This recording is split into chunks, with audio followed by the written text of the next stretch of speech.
Hello everybody, कैसे हैं आप लोग जो भी मेरे वीडियो देखते हैं, सब्सक्राइब करते हैं। तो मैं सभी को हृदय से आभारी कहूँगी। और जो जैसे हम लोगों के क्रोध, लोभ, अहंकार, ये सब हमारे जीवन के अंग हैं। तो इसमें जो सबसे ज़्यादा नुकसानदायक होता है वो क्रोध होता है, क्योंकि जिस वक्त क्रोध आता है ना, तो उस वक्त हमको कुछ भी ध्यान नहीं रहता है क्रोध के अलावा हम क्या कर रहे हैं, कितना नुकसान हो रहा है, हमको इस बात का भी नहीं एहसास होता है। और यदि सामने वाला हमारे क्रोध को बर्दाश्त करते जाता है तब तो उतना नुकसान नहीं होता, लेकिन यदि सामने वाला भी अपने क्रोध को हमारे क्रोध की तरह ही बराबर हिंसात्मक बनाता जाता है तो बहुत ही ज़्यादा नुकसान हो जाता है और इससे कई तरह की घटनाएं भी हो जाती हैं। तो हमको ना हमेशा अपने क्रोध पर ना काबू करना सीखना चाहिए, क्योंकि जो हमारा जीवन है इसमें जो हम पूजा पाठ करते हैं, अध्यात्म की तरफ जाते हैं, कहीं भी ग्रंथों की तरफ देखते हैं, तो इसमें ना सबसे पहले हमको ना क्रोध को रोकना सिखाया जाता है। देखिए आप ना 4-5 बार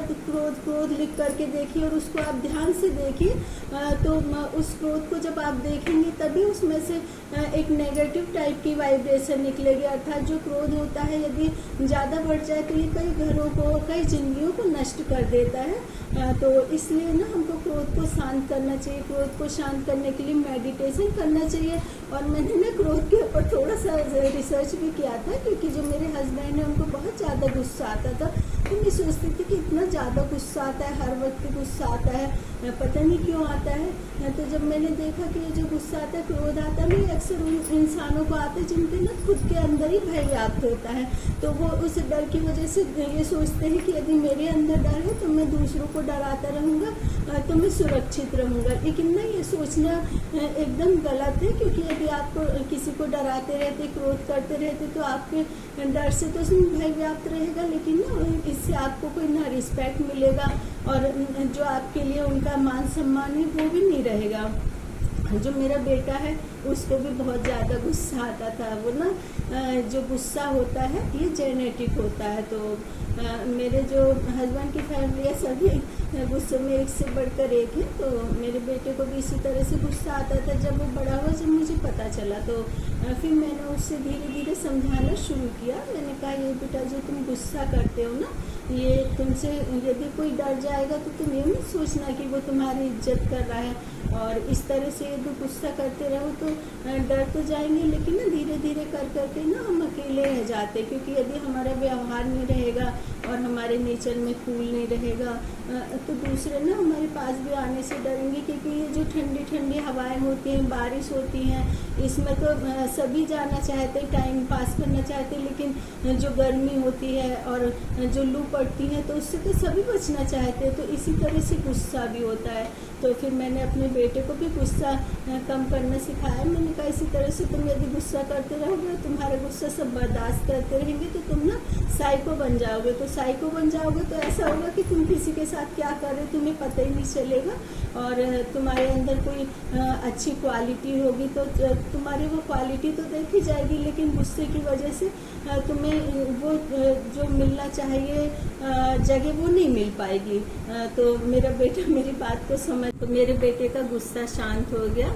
और जब मेरे बेटे का जन्म होने वाला था तो उस वक्त मेरी बहुत तबीयत खराब रहती थी। डॉक्टर ने भी जवाब दे दिया था, तो ये पता भी नहीं था कि मैं बच पाऊंगी कि फिर नहीं। तो मैंने अपने मन ही मन में मैयर का एक मंदिर है सतना में, तो वहाँ से मानता मांगी थी। और फिर मेरे जब बेटे का जन्म हुआ तो सारी फैमिली के साथ में वो मानता पूरी करने के लिए गई थी।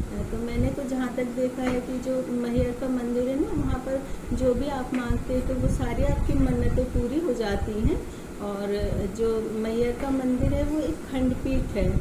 तो जब पार्वती जी ने अग्निकुंड में कूद करके अपनी जान दी थी और उसके बाद शंकर जी उनकी जले हुए शरीर को लेकर के तांडव कर रहे थे, तो जहाँ जहाँ भी उनके जो शरीर के पार्ट गिरे थे तो वहाँ पर ही खंडपीठ बना हुआ है। तो वैष्णो देवी में भी है, तो इसी तरह से मैहर में भी है। तो मान्यता है कि मैहर में जो पार्वती जी थी तो उनका हार गिरा था, तो इसलिए उसका नाम मैहर है।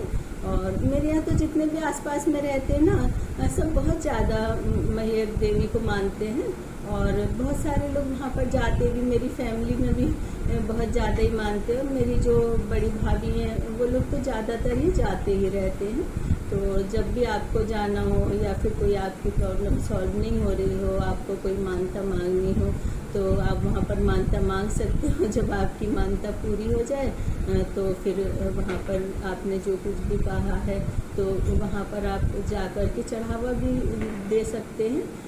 तो और उसके अलावा भी वहाँ सतना में कई सारी जगह घूमने के लिए, तो मैंने अभी 10-15 दिन पहले एक मंदिर के बारे में पढ़ा था कि वहाँ वृंदावन का मंदिर भी है।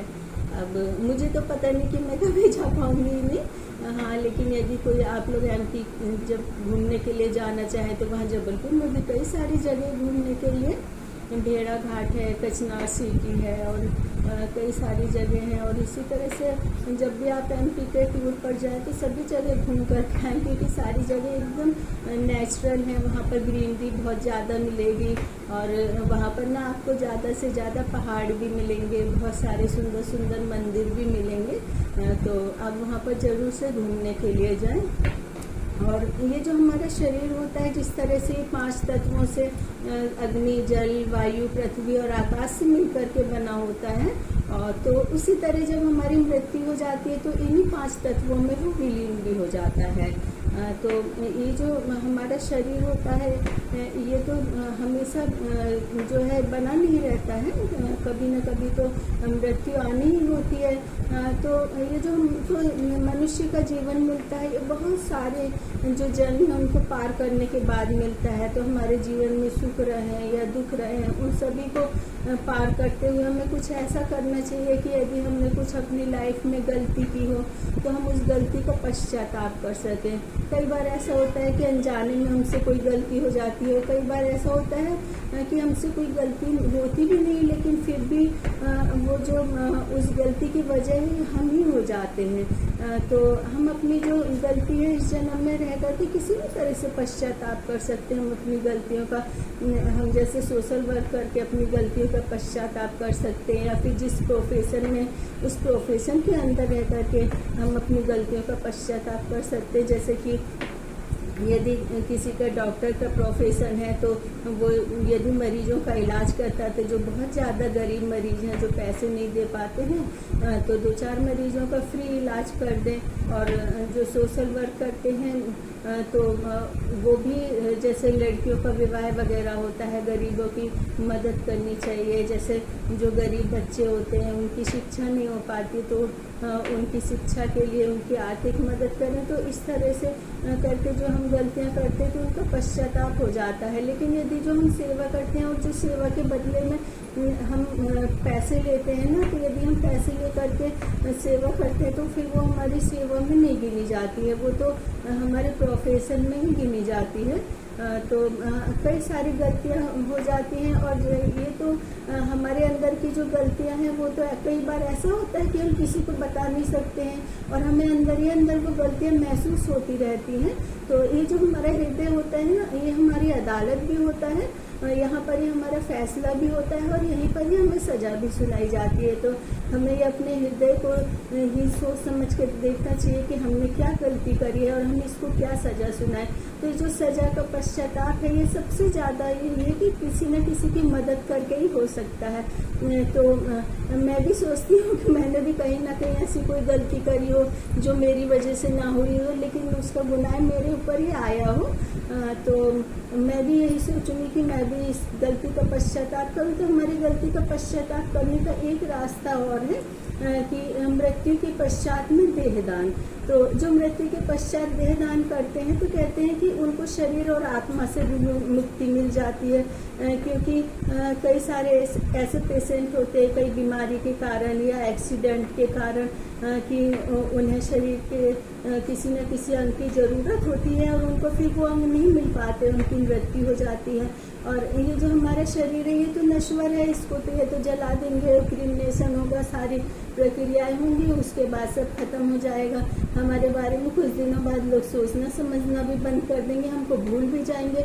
लेकिन यदि हम चाहें कि हमको लोग याद रखें, यदि हम दुनिया में सांस लेते रहें, हमारी बॉडी के कोई पार्ट काम आ सके, तो हमको ना मृत्यु के बाद में ना देहदान का प्रण लेना चाहिए। मैं कभी किसी को भी प्रोत्साहित नहीं करती कि उन्हें इस तरह से जो है देहदान करना चाहिए। हाँ, यदि आपका मन है, आप हृदय से चाहते हैं कि हमें देहदान करना, क्योंकि ना ये जो मृत्यु के पश्चात भी लेकिन जिस तरह से कहा जाता है कि जो जेंट्स होते हैं ना, तो उनका जो कुछ भी क्रिमिनेशन होता है वो पैतृक गांव में होता है, लेकिन लेडीज़ के लिए तो ऐसा कोई ऑप्शन नहीं होता। जहाँ पर रह रही, जिस साल में भी रह रही हूँ, तो उनका जो क्रिमिनेशन होता है ना वो वहाँ पर ही होता है। तो मैं तो यही चाहूँगी, मेरा जन्म तो वैसे बुलंदशहर में हुआ था, लेकिन जो मेरा जो बचपन से लेके बड़े होने तक मैं जबलपुर में ही रही हूँ। तो मैं तो यही चाहूँगी कि यदि कभी मुझे मृत्यु के बाद देहदान करना पड़े, तो मैं यहाँ पर थोड़ी सी सेल्फिश हो गई हूँ कि मैं किसी जो है एमपी के किसी हॉस्पिटल में ही जाऊँगी मृत्यु के पश्चात, ताकि मेरा वहाँ देहदान हो सके। क्योंकि यदि मैंने यहाँ पर मुझे ले जाया गया किसी हॉस्पिटल में देहदान किया, तो मैं सच बता रही हूँ कि मुझे ना शायद यहाँ आत्मा को शांति नहीं मिल सकेगी, क्योंकि मैं रही तो यहाँ पर हूँ, लेकिन क्योंकि मैं जब वहाँ से आई थी तो मेरी मम्मी की हालत बहुत ज़्यादा ख़राब थी, क्योंकि जो मेरी मम्मी मृत्यु के कष्ट उस समय सहन कर रही थी, तो वही बात मेरे दिमाग में रहते रहते वो दिमाग से बात ही नहीं गई। तो मेरा जो सोचना समझना वहाँ के अलावा कभी गया ही नहीं। तो मैं यही कहूँगी कि यदि मैंने कभी मृत्यु के पश्चात देहदान मेरा करना भी होगा, तो जो एमपी के हॉस्पिटल्स होंगे मैं वहाँ पर ही जाऊँगी। और कभी भी हमको ये नहीं सोचना चाहिए कि हमारे से गलती हो गई है तो हम इस गलती का पश्चाताप ना करें या हम इस गलती को इग्नोर कर दें।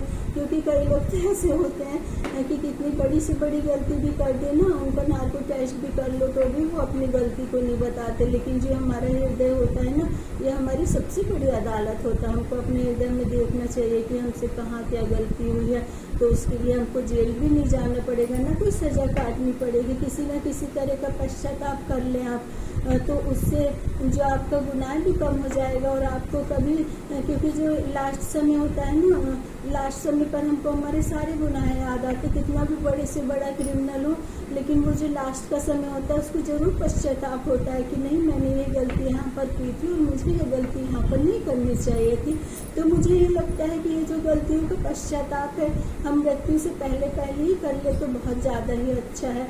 और यदि आप मृत्यु के पश्चात देहदान करते हैं तो इससे बहुत सारे लोगों को फ़ायदा मिलेगा। क्योंकि मैंने देखा है कि गाजियाबाद में एक जगह एक छोटी सी बच्ची थी, घर पे बैठी हुई थी और पता नहीं कहाँ से आकर के उसको गोली लग गई, उसकी डेथ हो गई। तो फिर डॉक्टर्स ने उसके पेरेंट्स से कहा कि ये जो आपकी बेटी है, तो इसके जो मृत्यु हो गई है, इसके बॉडी के पार्ट काम आ जाएंगे, तो आप हॉस्पिटल में दे दो। तो उन्होंने अपनी बेटी को, इतनी छोटी सी बेटी को उन्होंने हॉस्पिटल दे करके बहुत बड़ा पुण्य का काम किया। और इसी तरह से एक दिल्ली में लेडी थी, तो वो जो है मृत्यु के पश्चात जो देहदान होता है, इसी के किसी डिपार्टमेंट में ही काम करती थी। तो उनकी बेटी के एक्सीडेंट में डेथ हो गई थी, वो 13-14 साल की थी। तो उन्होंने मृत्यु के पश्चात खुद ही अपनी बेटी को जो है देहदान के लिए हॉस्पिटल में दे दिया था। तो देखिए इतनी छोटी बच्ची के लिए उनको कितना कष्ट हुआ होगा, लेकिन उन्होंने किया क्योंकि उन्हें लगता था कि लोगों को जो है शरीर के अंगों की बहुत ज़्यादा ज़रूरत पड़ती है। और लेकिन लोग इसका भी फ़ायदा उठाते देखें, क्योंकि हमारे यहाँ पर मानव तस्करी होती है जगह जगह पर, जो है घरों के अंदर किसी को पता भी नहीं चलता क्या होता है। वहाँ पर मानव अंगों की तस्करी होती है। जो निठारी कांड था वहाँ पर मानव अंगों की भी तस्करी होती थी, और वो जो अपराधी थे वो कुछ साइको टाइप के थे, तो वो जो है वो उससे मानव अंगों की तस्करी से भी ज़्यादा घटिया काम करते थे। तो ये जो मानव अंग है इनकी तस्करी का व्यापार नहीं बनाना चाहिए, क्योंकि इसकी जो समाज के लोग होते हैं उन्हें किसी न किसी तरह से ज़रूरत पड़ती है। किसी की किडनी डैमेज हो जाती है, किसी को हार्ट की ज़रूरत पड़ती है, तो किसी को आइज़ की ज़रूरत पड़ती है। तो यदि आप लोग इसी तरह से मानव अंगों की तस्करी करते रहेंगे तो ये बिज़नेस बन जाएगा। तो ये तो सिर्फ जो बहुत अरबपति लोग हैं उन्हीं के काम आ पाएगा, और हम जैसे जो गरीब लोग हैं तो हम लोगों के लिए तो कोई काम नहीं आ पाएगा। तो मैं चाहती हूँ कि जो इस तरह की संस्थाओं को रोका जाए, जो कि मानव अंगों की तस्करी करते हैं या फिर धोखे से किसी भी गरीब को या किसी को भी हॉस्पिटल में लेकर के चले जाते हैं, उनकी किडनियाँ निकाल लेते हैं। और कोरोना के टाइम तो ये बहुत ही ज़्यादा हुआ था, क्योंकि कईयों को तो कोरोना भी नहीं था, हल्का फुल्का सा फीवर था। मेरे हस्बैंड के कई सारे फ्रेंड ऐसे थे कि वहाँ हॉस्पिटल में गए और फीवर हुआ, 4-5 दिन देखा और उनकी किडनी निकाल ली गई। तो अभी ये काम तो मानव तस्करी का जो बहुत छोटे छोटे ओहदे के लोग नहीं करते हैं, ये काम बहुत बड़े बड़े इंटरनेशनल लेवल पर भी करते हैं। तो जिस तरह से हर एक ऑफेंस की जांच पड़ताल की जाती है और उसे होने से रोका जाता है, इसके लिए कोई कानून बनाया जाता है। तो ये जो मानव तस्करी है इसके लिए भी कुछ ऐसा कानून बनाया जाए कि ये बिल्कुल ही रुक जाए।